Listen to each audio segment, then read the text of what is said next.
US president Donald ട്രംപിന്റെ ഒരു പ്രസ്താവനയെ തുടർന്ന് ഭാരതീയ ജനതാ പാർട്ടിയും കോൺഗ്രസും തമ്മിൽ വാക്പോരിലാണ്.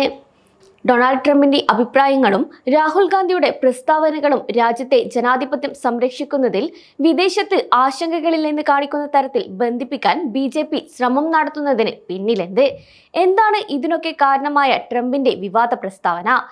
ഇന്ത്യയിലെ വോട്ടർമാരുടെ എണ്ണത്തിനായി $21 മില്യൺ USAID ഫണ്ടിംഗ് നടത്തുന്നതിനെക്കുറിച്ച് ട്രംപ് സംസാരിച്ചതു മുതലാണ് പോരാട്ടങ്ങൾക്ക് തുടക്കമായത്. കൂടാതെ ഇന്ത്യൻ തെരഞ്ഞെടുപ്പുകളിൽ വിദേശ ഇടപെടൽ നടന്നതായി ആരോപണങ്ങളും ഉയർന്നു. ഈ ഇടപെടലിന് പിന്നിൽ കോൺഗ്രസ് ആണെന്നാണ് BJP ആരോപിക്കുന്നത്.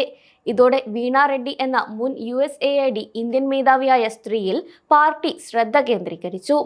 എലോൺ മസ്കിന്റെ നേതൃത്വത്തിലുള്ള US ഗവൺമെന്റ് എഫിഷ്യൻസി ഡിപ്പാർട്ട്മെന്റായ ഡോഗ് അടുത്തിടെ ഇന്ത്യയിലെ വോട്ടർമാരുടെ വോട്ടെടുപ്പിനായി അനുവദിച്ച $21 മില്യൺ ഉൾപ്പെടെ നിരവധി ചെലവ് ചുരുക്കലുകൾ പ്രഖ്യാപിച്ചതിന് ശേഷമാണ് ട്രംപിന്റെ ഈ വിവാദ പരാമർശങ്ങൾ. കൂടാതെ പതിറ്റാണ്ടുകളായി ഇന്ത്യയിലെ സർക്കാരിതര സ്ഥാപനങ്ങൾക്ക് US ഏജൻസി നൽകുന്ന പിന്തുണയെക്കുറിച്ച് കേന്ദ്ര സർക്കാർ ഒരു ധവളപത്രം പുറത്തിറക്കണമെന്ന് കോൺഗ്രസ് ആവശ്യപ്പെട്ടു. ഇതോടെ ഈ കാര്യങ്ങൾ കൂടുതൽ സങ്കീർണമായി.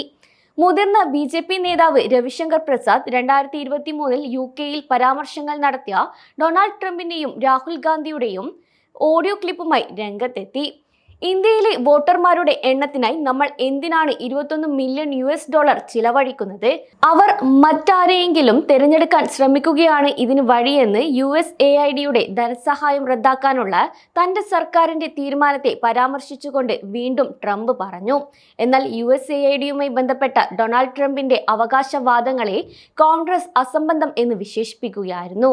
എന്നാൽ ഈ സംഭവത്തെ തുടർന്ന് ചർച്ചാ വിഷയമായ വീണ റെഡ്ഡി ആരാണ്? USAIDയുടെ മുൻ മിഷൻ ഡയറക്ടർ വീണ റെഡ്ഡിയുടെ പ്രവർത്തനത്തെയും പദ്ധതിയുടെയും ഫണ്ടിങ്ങിലെ പങ്കാളിത്തത്തെയും കുറിച്ച് BJP MP മഹേഷ് ജത്മലാനി സംസാരിച്ചതിനെ തുടർന്നാണ് ശ്രദ്ധ വീണ റെഡ്ഡിയിലേക്ക് തിരിയുന്നത്. ഇന്ത്യയിൽ വോട്ടർമാരുടെ വോട്ടെടുപ്പിനായി $21 മില്യൺ അനുവദിച്ചതായി കണ്ടെത്തി. കൂടാതെ ഭരണമാറ്റത്തെ സ്വാധീനിക്കാൻ വോട്ടർമാർക്ക് പണം നൽകുന്നതിനുള്ള ഒരു USAIDയുടെ ഇന്ത്യൻ മിഷന്റെ തലവനായി വീണ റെഡ്ഡിയെ 2021 ഇന്ത്യയിലേക്ക് അയച്ചു. എന്നാൽ 2024 ലോക്സഭാ തെരഞ്ഞെടുപ്പിന് ശേഷം അവർ US-ലേക്ക് തന്നെ തിരിച്ചുപോയി. ആന്ധ്രാപ്രദേശിൽ ജനിച്ച ഒരു ഇന്ത്യൻ അമേരിക്കൻ നയതന്ത്രജ്ഞയാണ് വീണ റെഡ്ഡി. US സീനിയർ ഫോറിൻ സർവീസിൽ കരിയർ അംഗമായി പ്രവർത്തിച്ചിട്ടുണ്ട്. കൂടാതെ ഇന്ത്യയിലും ഭൂട്ടാനിലും USAID പ്രവർത്തനങ്ങളുടെ മേധാവിയായി സേവനമനുഷ്ഠിക്കുന്ന ആദ്യത്തെ ഇന്ത്യൻ അമേരിക്കൻ വ്യക്തി കൂടിയാണ്. ഇന്ത്യയിൽ സേവനമനുഷ്ഠിക്കുന്നതിന് മുൻപ് കംബോഡിയ, ഹെയ്തി, പാകിസ്ഥാൻ എന്നിവിടങ്ങളിലെ USAIDയുടെ ദൗത്യങ്ങളിൽ നേതൃപാടവം വഹിച്ചിരുന്നു. സാമ്പത്തിക വികസനം, ഭരണം, മാനുഷിക സഹായം എന്നിവയിൽ അവർ ശ്രദ്ധ കേന്ദ്രീകരിച്ചു.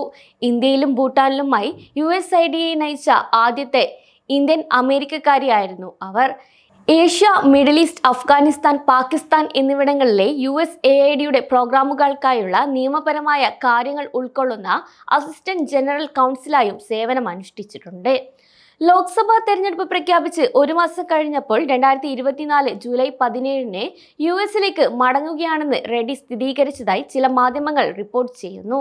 എന്നാൽ USAID ഫണ്ടിങ്ങിലെ അവരുടെ പങ്ക് അന്വേഷിക്കണമെന്ന് BJP നേതാക്കൾ ഒന്നടക്കം ആവശ്യപ്പെടുകയായിരുന്നു. അതേസമയം USAIDയുടെ ഇന്ത്യയിലെ ധനസഹായത്തെ ചൊല്ലിയുള്ള തർക്കം കൂടുതൽ രൂക്ഷമാകാനുള്ള സാധ്യതകൾ ഏറെയാണ്.